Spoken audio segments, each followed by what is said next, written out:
mighty heroes don't just appear. They must be created. Role player.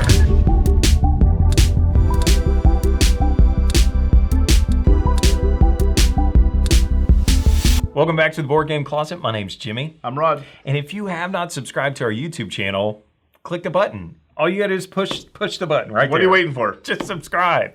Every single Thursday, we'll give you a brand new video review about a board game, and we will tell you if we think that you should buy it, play it, or hate it. Stay away from it. So green means go buy this game and add it to your collection. White means maybe you wouldn't buy it, but you'd probably play somebody else's copy. And then red means you wouldn't buy it and you wouldn't play it because you hate it. All right. So right at the top of this episode, we are going to tell you what we think role players should be. Exactly. Buy it, play it, or hate it. So get your rating. I'm not looking.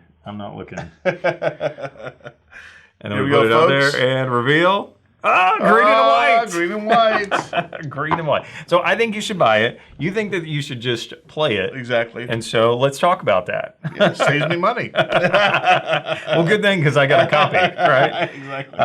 So let's talk first maybe components, quality. What do we Sure. think about what you get out of the box?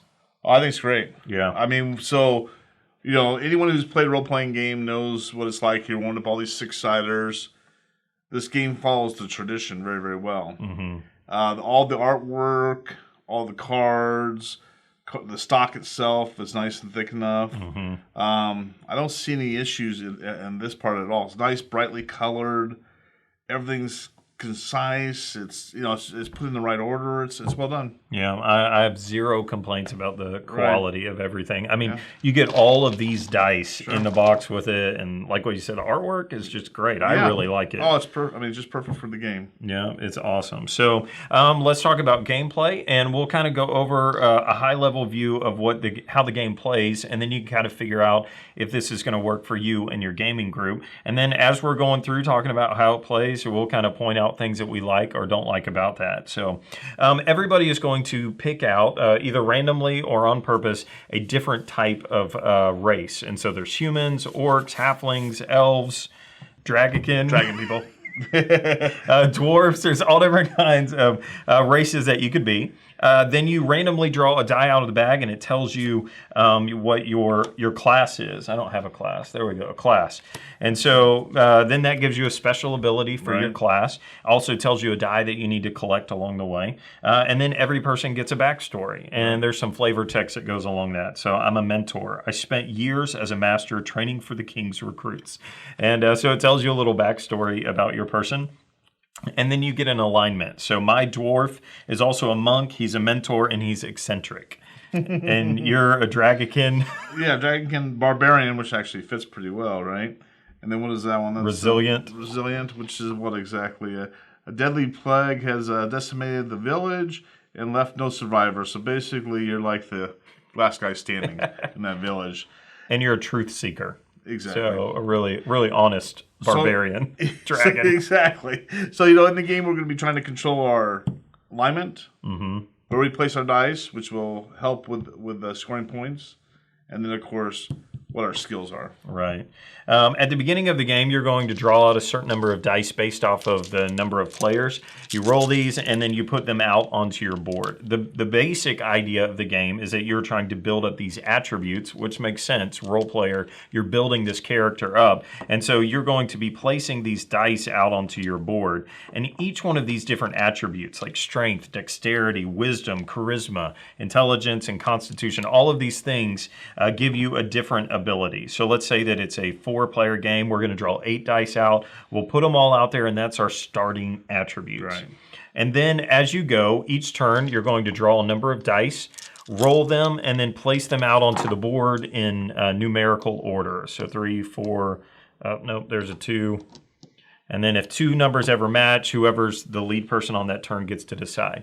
And so there's the dice that you're going to be pulling on that turn. Right. First person picks a die that they want, and they draw the initiative card or whatever this is, turn order card, and then they're going to place this die into their board. So each one of these attributes gives you a special ability. So where I place it, now I get to unlock or use the ability. So strength says that I get to flip a die over. That could be any die on the whole board. I get to look and I say, okay, I'm going to turn this 2, and now it becomes a 5. And so it's as simple as that. Whichever row that you put it on, you get to unlock that ability and use it on that turn. And there's abilities like swapping dice, moving one up a value or down a value.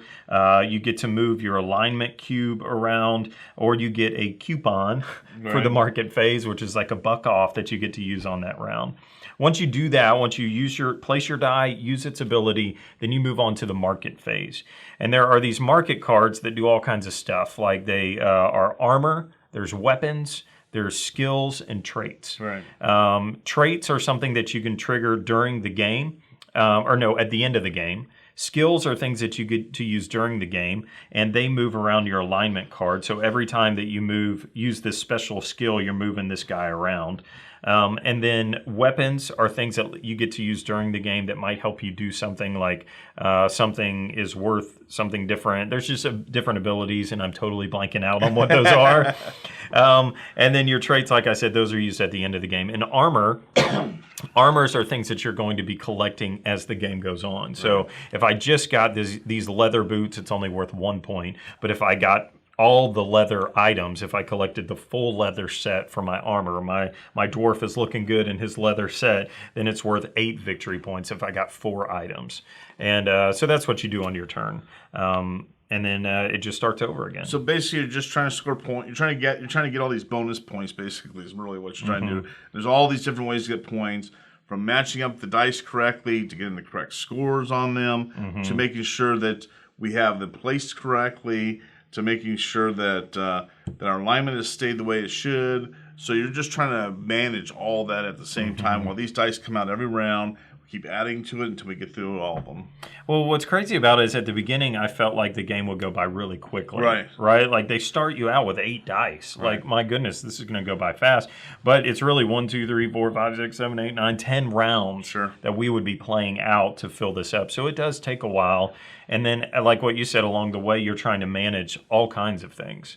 You get bonus points for your class color. So I might take this purple one for the only reason just because I'm going to get a point for it at the end of the game. And like you said, the placement, there's a whole lot of ways to score points at the end. Yeah, I mean that's the great part of the game is that you're trying to have 10 strategies at the same time going on, and you're trying to manage all of them at the same time. Like the last time that we played, I was fortunate enough to have all but one section that I've got all the skill levels at the points I'm supposed to, which scored me a decent amount of points. But then I failed on my alignment, and then you can't do it all. Exactly. You want to, but you can't do it all. So, and of course, part of the strategy in the game is that you're going to come back and you're going to see that somebody needs the leather boots, and you're going to go ahead and either throw those away or take them yourself, which you have the ability to do also when you're playing. If you're number 1 player, you can come in here and take this one and say, okay, I don't need it, but I'm going to go ahead and just throw that away so that the other person doesn't get the points. And I do think that is a knock on this game, that this is almost a solitaire game, except for turn order and buying cards. Right. Now, that's a reasonable amount of player interaction, I think, like what you just said, buying something to stop somebody, or, they took the die that I wanted before I could get to it. But other than that, you're doing your thing, and it's right here on this board. And the thing is that, I mean, with all the color, I know it's simple and it's kind of silly, but with all the color and how good the artwork is and everything, it's very pleasing to also. It's just, you want to build this up and get it done correctly and score some good points. That is the best description of this game, is that you do feel so pleased when you can get, I got 18 points, which means I get 3 points there, and it's my die color, and it's on the, whatever that's called, my backstory card. There is something a whole lot of satisfying in that. Oh, definitely.